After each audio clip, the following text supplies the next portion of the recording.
Good morning, this is John Lucas. I'm going to show you one of my favorite tools this morning. It's called the Hunter Phoenix. I use it for doing bowl bottoms, for doing box bottoms, and for shear scraping the sides of bowls. I'm going to show you what the difference is. The main part of the tool is a cupped cutter. It's carbide, and it cuts instead of scrapes. So even when you're using it as a scraping mode, it's going to hold an edge a lot longer. The outside bevel is 82 degrees. The inside is 60, the cutting edge.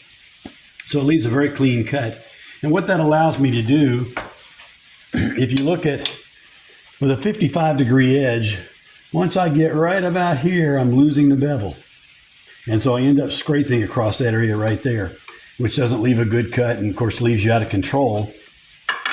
With the Hunter tool, with that 82-degree bevel, you can see I'm rubbing the bevel with the tool way out here.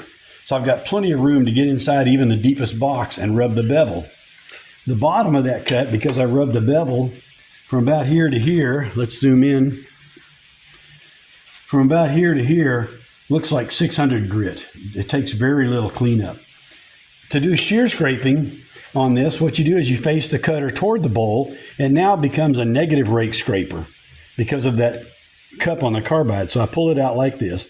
Now, one of the tricks that I use is if you're cutting in regular scraping mode where the wood is coming this way, you're cutting across here at 90 degrees. It works very much like a negative rake scraper. But if I swing the cutter out, what happens is the cut moves up here. So now I'm coming across this edge at a shear angle, so it's shear scraping. So in actual action, what I'm doing is I swing the handle out and I come out this way, and it's scraping, it's shear scraping right across that area right there.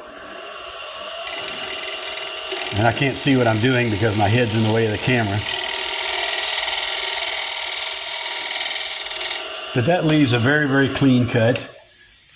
It takes very little sanding. And that's why I like that tool.